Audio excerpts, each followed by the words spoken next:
Pembahasan Jurnal 1.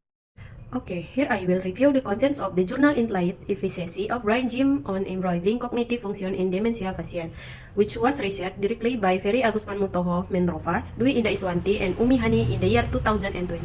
According to the journals I have read, Brain Gym is identified as a cognitive and physical exercise that has great potential in improving cognitive function in the elderly, including those who experience cognitive impairment. This is research highlight how the brain gym can stimulate the brain by releasing stress, increasing concentration, clearing the mind, and improving memory and alertness. This exercise is not only beneficial for learning abilities, but is also effective in improving blood and oxygen flow to the brain. In the result selection of the journal, it is explained that implementing brain gym regularly has a significant positive impact on brain health in the elderly. Based on the calculations that in the journal, there is an increase in cognitive function as measured using standard measuring instrument, such as the mini mental states examination (MMSE). For example, after doing brain gym for several weeks, there was an increase in MMSE scores on average by 5 until 7 points in the intervention group, compared to the control group, which did not show a significant increase. This results show the brain gym is successful in increasing the effectiveness of brain function in the elderly, while strengthening the argument about the importance of this strategy in maintaining and improving cognitive function, especially in populations that are vulnerable to cognitive decline.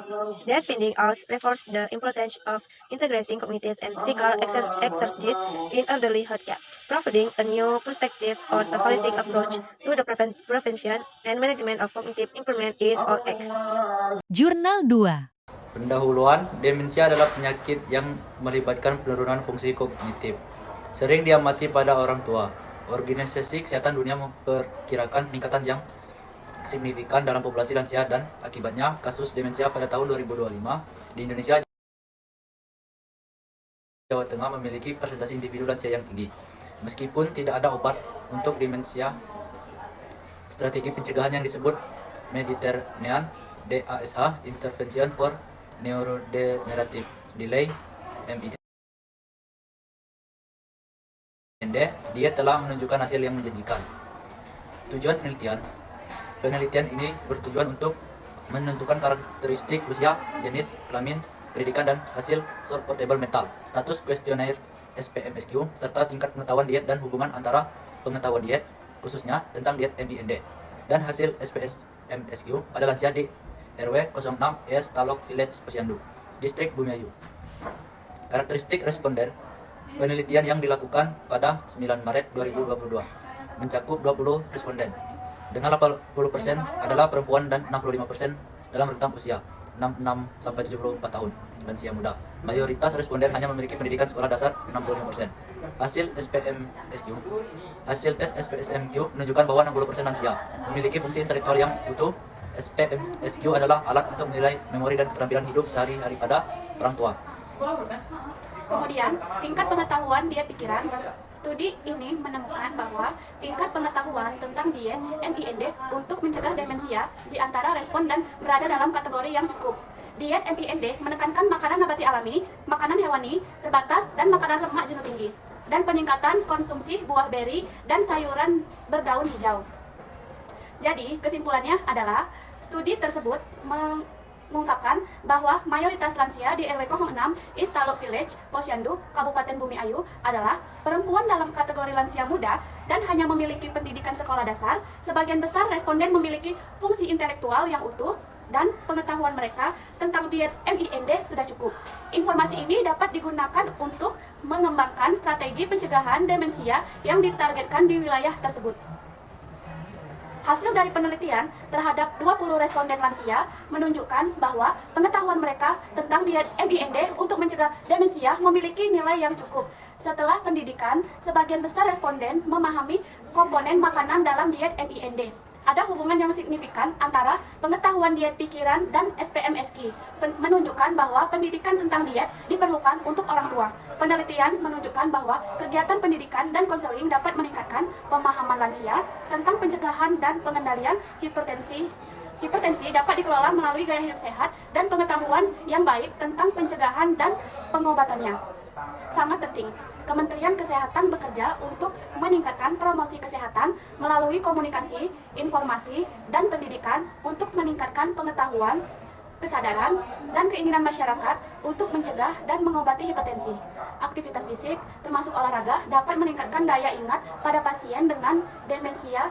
Diet MIND, kombinasi dari diet Mediterania dan DASH, menekankan makanan nabati alami dan asupan terbatas, makanan hewani, dan makanan tinggi lemak jenuh. Jurnal 3. Hello, my name is Jessica. I will explain the journal about applicability of SPMHE in illiterate outpatient in clinic, the validity and reliability of the short-portable mental status questionnaire. This journal has a purpose. The short-portable mental status questionnaire is a brief cognitive tool designed to screen cognitive impairment in geriatric inpatient and outpatient. The validity and reliability of this tool have not been studied in Iran so far. Therefore, this study was conducted to assess the diagnostic properties of SPS and SE scale for detection of cognitive disorder in elderly and determine an appropriate cut-off point based on respondent level of education. And then this journal method use cross-sectional study was conducted through face-to-face interviews on a sample of patient over 60 years old, referred the Neurology and Geriatric Clinic of Ziyad Hospital, Tehran University of Medical Science.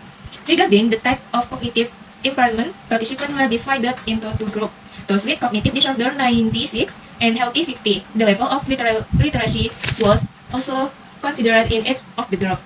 Okay, the next material by Anugrah. Introduce myself. My name is Anugrah Harani. Next, result. The concurrence back alpha confession for the SPMSG words in terms of the concurrence validity. A correlation confession between SPMSG and GDS was ignored in the literates group conference. To the illiterate patient will in the illiterate group.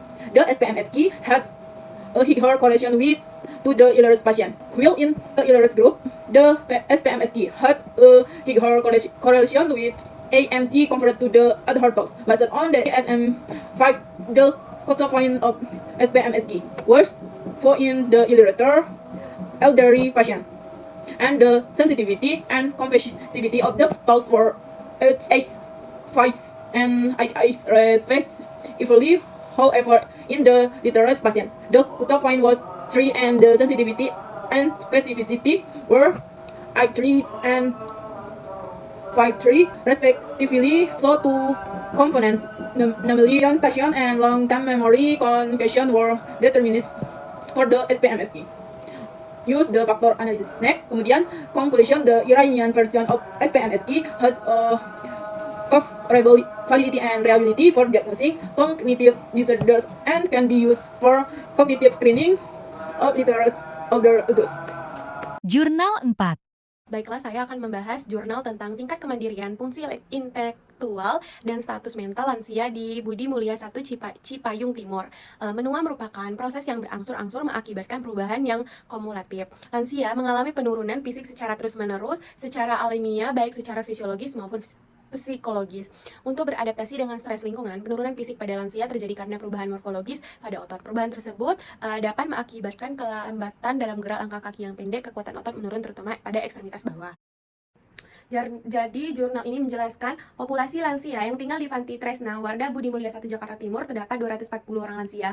Teknik pengambilan sampel menggunakan random sampling. Sampel dalam penelitian ini ialah lansia yang tinggal di Fanti Tresna, Wardah Budi Mulia 1 Jakarta, yakni sebanyak 100 lansia. Proses pengambilan data dilakukan selama 4 minggu. Instrumen yang digunakan adalah instrumen Index Activity Daily Living atau ADL. Bartol untuk mengukur tingkat aktivitas sehari-hari dan mobilitas. Short Portable Mental Status Questionnaire atau SPMSG untuk mengukur tingkat kerusakan intelektual. Mini Mental Status Examination MMSE adalah pemeriksaan kognitif yang menjadi bagian rutin pemeriksaan untuk menegakkan diagnosis dementia. Dan Geriatric Depression Scale atau GDS yang mengukur gejala depresi.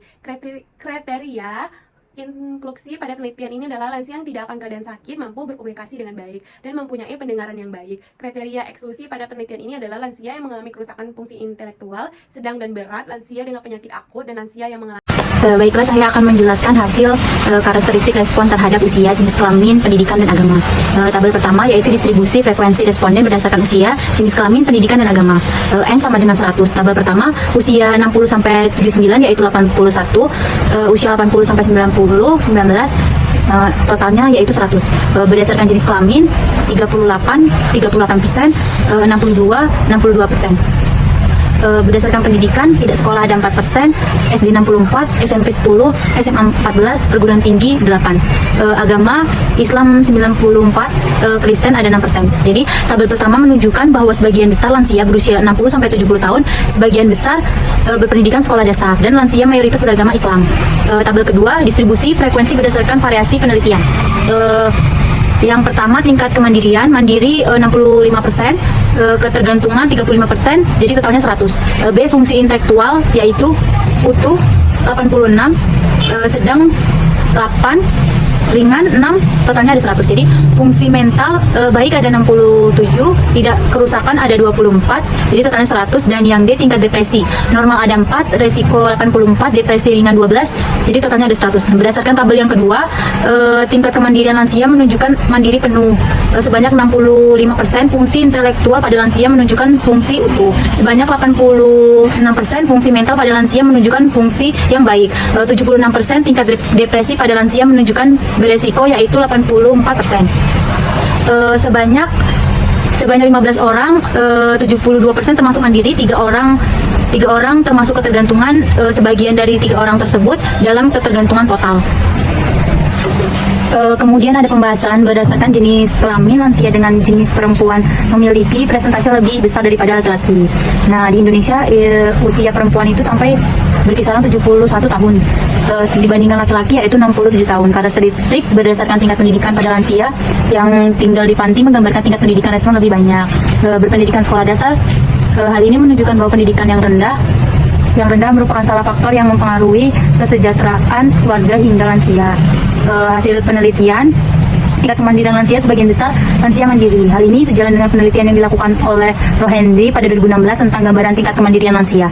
Dalam memenuhi aktivitas daily menunjukkan bahwa sebagian besar lansia sebanyak 15 orang yaitu 72% termasuk mandiri, 3 orang lainnya termasuk ketergantungan. Hasil penelitian pada tingkat depresi pada lansia di PSWT Budi Mulia 1 menunjukkan bahwa tingkat depresi pada lansia sebagian besar beresiko. Jurnal 5. Latar belakang.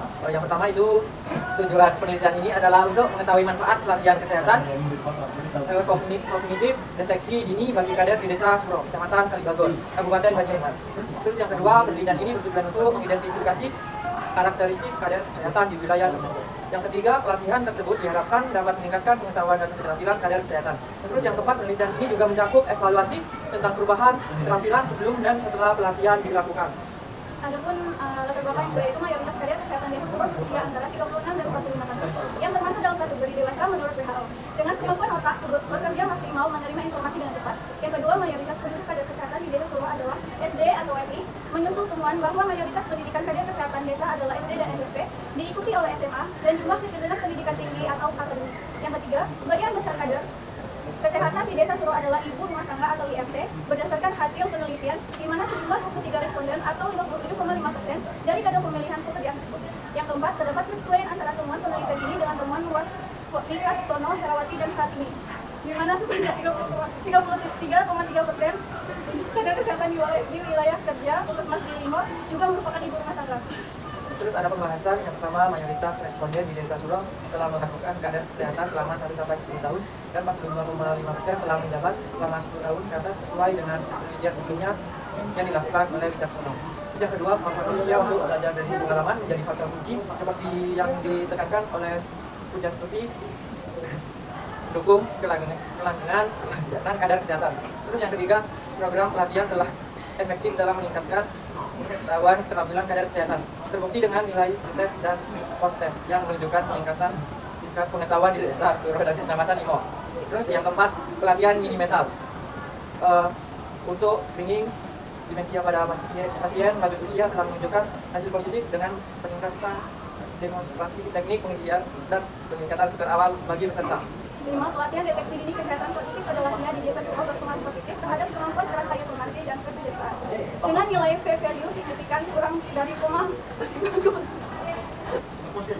Intervensi pendidikan kesehatan seperti dalam konteks program senam diabetes telah meningkatkan pemahaman di kalangan petugas kesehatan seperti ditunjukkan dalam penelitian yang dilakukan oleh Sri Udintian Asri Mulyana Sugi dan Uswatu pada tahun 2020. 7. Penggunaan desain simulasi eksperimental seperti pretest dan protest satu kelompok telah berperan penting dalam menunjukkan eksperimentasi bagi program pelatihan bagi kader kesehatan, termasuk peningkatan keterampilan pasca pelatihan kader Kesimpulan. Yang pertama, mayoritas kader kesehatan memiliki usia antara 36 sampai 45 tahun. Yang kedua, pekerjaan IRT adalah yang paling umum di antara kader kesehatan. Terus yang ketiga, umumnya kader kesehatan memiliki pengalaman dalam bidang tersebut. Adapun kesimpulan yang lain, yang pertama, pelatihan deteksi dini kesehatan kognitif bagi lansia memberikan manfaat pada kader kesehatan di desa Sulung, meningkatkan pengetahuan dan keterampilan mereka. Dua, pelatihan merupakan pelatihan serupa diharapkan dapat diterapkan di tempat lain agar kader kesehatan tidak hanya fokus pada aspek fisik tetapi juga memperhatikan kesehatan kognitif lansia. Baiklah, itulah penjelasan dari hasil rentuman jurnal kami. Kami akhiri. Wassalamualaikum warahmatullahi wabarakatuh.